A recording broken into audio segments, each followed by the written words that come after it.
മുക്തി വേണ്ടത് ജീവനാണ്. ആ ജീവൻ ഇരിക്കുന്നത് 5 ഉറകൾക്കുള്ളിലാണ്. 5 ഉറകൾ എന്ന് പറയുമ്പോൾ അന്നമയകോശം, മനോമയകോശം, പ്രാണമയകോശം, വിജ്ഞാനമയകോശം, ആനന്ദമയകോശം. ഇങ്ങനെ 5 ഉപേക്ഷേണാം സുഖദുഃഖ പുണ്യാപുണ്യ വിഷയാണ ഭാവനത എന്ന് പറഞ്ഞിട്ടുണ്ട്. ഭാവന ചെയ്താൽ മതി. മൃഗമായും പക്ഷിയായും വൃക്ഷമായും എന്ന ജന്മങ്ങൾ കൂട്ടിയിട്ടില്ല. മനുഷ്യജന്മം തന്നെ 10-200 ജന്മത്തോളം അടുത്തു പോകും. ആനന്ദമയകോശത്തിന് ശുദ്ധീകരണം വേണ്ട. കാരണം ശുദ്ധമായ ആത്മാവിന് തൊട്ട് ചേർന്ന് നിൽക്കുകയാണ് ആനന്ദമയകോശം. ആത്മാവിൻ്റെ ഒരു ഭാവമെന്ന നിലയിൽ നിൽക്കുക. അതേ ബോണ്ടേജ് ബാധിക്കില്ല. അതേ ഭക്തിയില്ലാതെ ഒരു മുക്തിക്ക് സാധ്യമല്ല. ജ്ഞാനമില്ലാതെ ഒരു മുക്തിക്ക് സാധ്യമല്ല. യോഗയില്ലാതെ ഒരു മുക്തിക്ക് സാധ്യമല്ല. കാരണം അവസാനം യോഗയിലാണ് മുക്തി എന്ന് പറയുമ്പോൾ എല്ലാ ആൾക്കാരും മുക്തിക്ക് വേണ്ടിയാണ് ജീവിക്കുന്നത്. ജാതി മതഭേദമന്യേ എല്ലാ മതക്കാരും മുക്തിയാണ് ആശ്രയിക്കുന്നത്. മുക്തി കിട്ടാൻ വേണ്ടിയാണ് എല്ലാവരും ചെയ്യുന്നത്. അപ്പോൾ ആ മുക്തി സാധാരണ ലഭ്യമാകാൻ എന്ന കാര്യമാണോ എന്നാണ് നമ്മളിപ്പോൾ ചിന്തിക്കുന്നത്. ഒരു മുക്തനാകണമെങ്കിൽ എന്തിൽ നിന്നാണ് മുക്തനാകേണ്ടത്? ആർക്കാണ് മുക്തി വേണ്ടത്? മുക്തി വേണ്ടത് ജീവനാണ്. ആ ജീവൻ ഇരിക്കുന്നത് 5 ഉറകൾക്കുള്ളിലാണ്. 5 ഉറകൾ എന്ന് പറയുമ്പോൾ അന്നമയകോശം, മനോമയകോശം, പ്രാണമയകോശം, വിജ്ഞാനമയകോശം, ആനന്ദമയകോശം. ഇങ്ങനെ 5 ഉറകളാണ്. കോശം എന്ന് വെച്ചാൽ ഉറയെന്ന അർത്ഥം. ആ 5 ഉറയ്ക്കുള്ളിലാണ് ആത്മാവ് സ്ഥിതി ചെയ്യുന്നത്. ഈ ഓരോ ഉറയിലും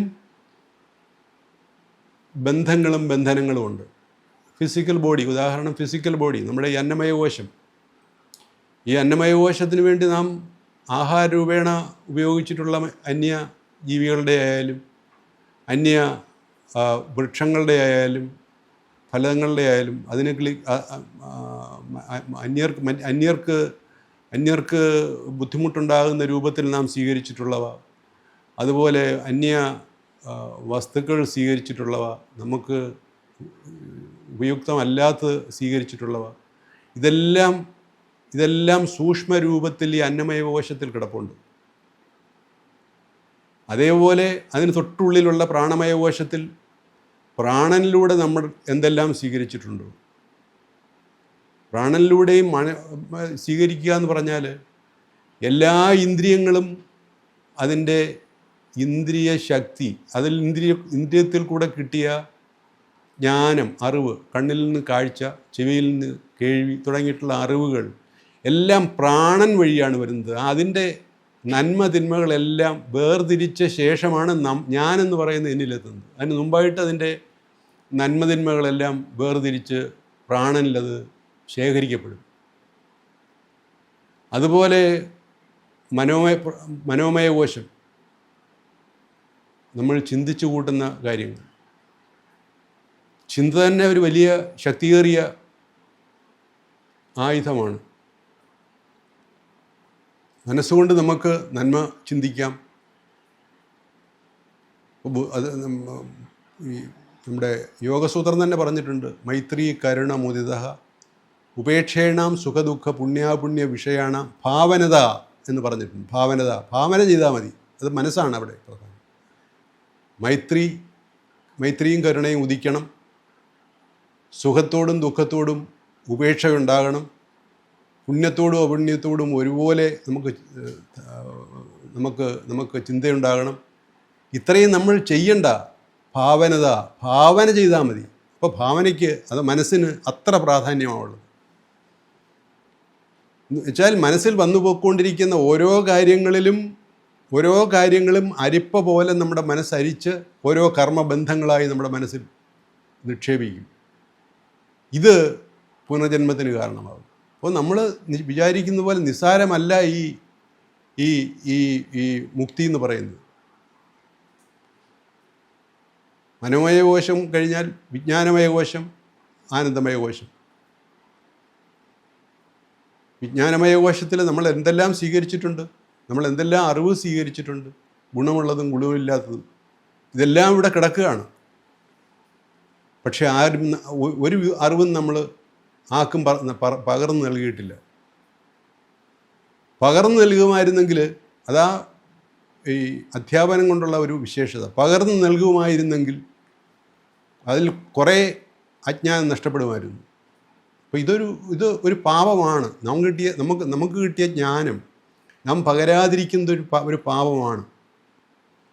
നമുക്ക് കിട്ടിയ ജ്ഞാനം നാം പ്രയോഗിച്ച് അത് ഫലവത്താക്കാതിരിക്കുന്നത് ഒരു പാപമാണ്, അല്ലെങ്കിൽ ഒരു ബോണ്ടേജാണ്. ഇത് ആ തരത്തിലുള്ള ബോണ്ടേജ്. അത് കഴിഞ്ഞ് ആനന്ദമയ കോശം. വിജ്ഞാനവും ആനന്ദവും ശരിക്കും ബ്രഹ്മം തന്നെയാണെന്നാണ് യോഗസൂത്രകാരൻ തന്നെ പറയുന്നത്. വിജ്ഞാനവും ആനന്ദവും ബ്രഹ്മം തന്നെയാണ്. കാരണം എന്താണ്? ബന്ധം കൊണ്ട്. ആരാണ് അകത്തിരിക്കുന്നത്? അകത്തിരിക്കുന്നത് ബ്രഹ്മമാണ്, ഈശ്വരനാണ്, ജീവാത്മാവാണ്. ആ ജീവാത്മാവോട് തൊട്ടടുത്തിരിക്കുന്നത് ആനന്ദമയ കോശമാണ്. അപ്പോൾ അതിനെ കാര്യമായിട്ട് ബോണ്ടേജ് ബാധിക്കില്ല, അല്ലെ ബന്ധം ബാധിക്കില്ല. വിജ്ഞാനത്തിനും ആനന്ദത്തിന് ബാധിക്കുന്നില്ല, പക്ഷേ വിജ്ഞാനത്തിന് ബാധിക്കും. വിജ്ഞാനം പകർന്നു നൽകിയില്ലെങ്കിൽ അത് ബോണ്ടേജ് ആയി കിടക്കും. അപ്പോൾ വിജ്ഞാനം പകർന്ന് കൊടുക്കാൻ വേണ്ടി ഒരു ജന്മം, അല്ലെങ്കിൽ 2 ജന്മം, 10 ജന്മം എടുക്കേണ്ടി വരും. ഇങ്ങനെയാണ് നമ്മളുടെ ജന്മങ്ങൾ ഓരോന്നും പോകുന്നത്. നമ്മൾ വിചാരിക്കും ഞാൻ ഇതുവരെ പാപങ്ങളൊന്നും ചെയ്തിട്ടില്ല. ഇങ്ങനെയാണ് നമ്മുടെ കർമ്മ ബന്ധങ്ങൾ നമ്മുടെ ഉള്ളിൽ അടിഞ്ഞുകൂടുന്നത്. ഇതെല്ലാം കളയണം. ഇതെല്ലാം കളഞ്ഞിട്ട് ആനന്ദമയ കോശത്തിൽ ആനന്ദമയ കോശം എപ്പോഴും ആനന്ദിക്കുന്ന രൂപത്തിൽ ആനന്ദമയ കോശം മാത്രമായി ഏകമായിട്ട് ഇരുന്നിട്ട് അതിൽ ആത്മാവ് സ്വയം തന്നെ ദർശിച്ചുകൊണ്ടിരിക്കുന്ന അവസ്ഥയിലാണ് മുക്തിക്ക് അർഹതയുണ്ടാകുന്നത്. അപ്പോഴേക്കും ഏതാണ്ട് മനുഷ്യജന്മം തന്നെ 200-200 പോകും. നല്ല മനുഷ്യജന്മം തന്നെ 200-260 മനുഷ്യജന്മം തന്നെ പോകും. ഞാൻ മറ്റ് ജന്മങ്ങൾ കൂട്ടിയിട്ടില്ല. മൃഗമായും പക്ഷിയായും വൃക്ഷമായും എന്ന ജന്മങ്ങൾ കൂട്ടിയിട്ടില്ല. മനുഷ്യജന്മം തന്നെ 10-200 ജന്മത്തോളം അടുത്ത് പോകും. 200-260 ജന്മങ്ങൾ അടുത്ത് പോകും. അപ്പോൾ അടുത്ത് പോകുമ്പോഴത്തേക്ക് ഇത്രയും കോശശുദ്ധീകരണങ്ങൾ, അന്നമയ കോശ ശുദ്ധീകരണം, മനോമയ കോശ ശുദ്ധീകരണം, പ്രാണമയ കോശ ശുദ്ധീകരണം, വിജ്ഞാനമയ കോശ ശുദ്ധീകരണം, ആനന്ദമയ കോശത്തിന് ശുദ്ധീകരണം വേണ്ട. കാരണം ശുദ്ധമായ ആത്മാവിന് തൊട്ട് ചേർന്ന് നിൽക്കുകയാണ് ആനന്ദമയ കോശം. ആത്മാവിൻ്റെ ഒരു ഭാവമെന്ന നിലയിൽ നിൽക്കുക. അതേ ബോണ്ടേജ് ബാധിക്കില്ല, അതേ പുണ്യാപുണ്യങ്ങൾ ബാധിക്കില്ല ആനന്ദത്തിൽ. ബാക്കി 4 കോശങ്ങളും ശുദ്ധമാക്കേണ്ടിയിരിക്കുന്നു. ആ 4 കോശങ്ങളും ശുദ്ധമാക്കാൻ നമുക്ക് ഭക്തിയാകാം, യോഗയാകാം, ജ്ഞാനമാകാം, അതുപോലെ ഇതര ദേവന്മാരെ ആശ്രയിക്കാം. അങ്ങനെ പല രൂപത്തിലും നമുക്ക്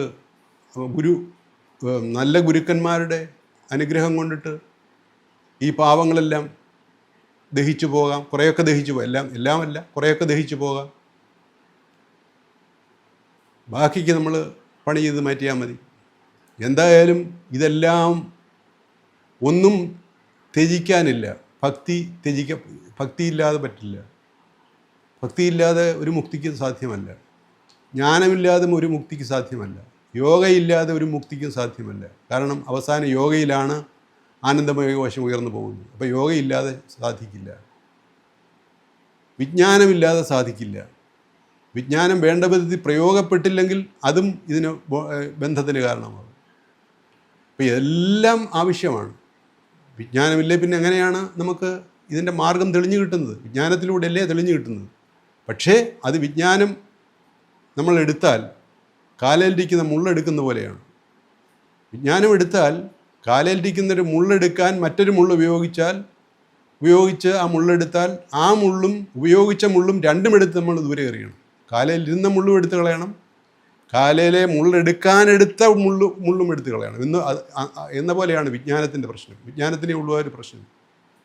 വിജ്ഞാനം നമുക്ക് മുക്തിക്ക് ഏറ്റവും അത്യാവശ്യമാണ്, ഇല്ലേ മാർഗം തെളിയത്തില്ല. പക്ഷേ ആ വിജ്ഞാനം അത് സ്ഥിരമായി അവിടെ ഇരിക്കട്ടെ എന്ന് വിചാരിച്ചാൽ കാലയിൽ തറച്ച മുള്ളു പോലെ ആകും.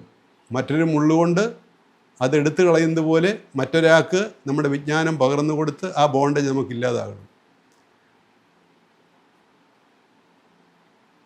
അങ്ങനെ ഈ പഞ്ചകോശങ്ങളും ശുദ്ധീകരിച്ച് ആനന്ദമയ മാത്രമായിട്ട് ആത്മാവ് തീരുമ്പോൾ ആനന്ദമയ കോശത്തെ ഉൾപ്പെടെയുള്ള ആത്മാവിനെ ഉയരുന്ന സ്റ്റേജിലെത്തിയാൽ ബാക്കിയെല്ലാം സ്വാഭാവികമായ സംഭവങ്ങളാണ്. സ്വാഭാവികമായിട്ട് ബാക്കിയെല്ലാം ഭിദ്യതേ ഹൃദയഗ്രന്ഥി ഛിദ്യതേ സർവസംശയ ക്ഷീയന്തേ ചാസ്യ കർമാണി തസ്മിൻ ദൃഷ്ടേ പരേ പരേ പരേ കഠോപനിഷത്തിലാണ്. ഭിദ്യതേ ആ സമയത്താണ് ഭിദ്യതേ ഹൃദയഗ്രന്ഥി. ഈ ആനന്ദമയ കോശത്തെയാണ് അവിടെ ഉദ്ദേശിക്കുന്നത്. ഭിദ്യതേ ഹൃദയഗ്രന്ഥി, ഹൃദയഗ്രന്ഥിയിലുള്ള ആ ഗ്രന്ഥി, ആ പേടകം പൊട്ടുകയാണ്. ഭിദ്യതേ ഹൃദയഗ്രന്ഥി ഛിദ്യതേ സർവസംശയ, സംശയമൊന്നുമില്ല, ഒന്നിനെപ്പറ്റി സംശയമില്ല, ഒന്നും അറിയാനും ആഗ്രഹമില്ല, ഒന്നും അറിയുകയും വേണ്ട.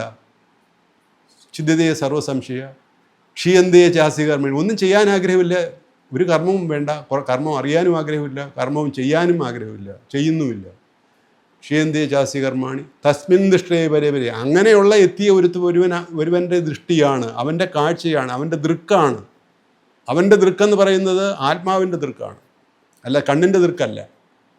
അവൻ്റെ ദൃക്കാണ് പരത്തിനും തസ്മിൻ പരത്തിനും അപരമായിട്ടുള്ളത്. ആ ദൃക്കിലാണ് ആത്മാവ് മുക്തിയെ പ്രാപിക്കുന്നത്.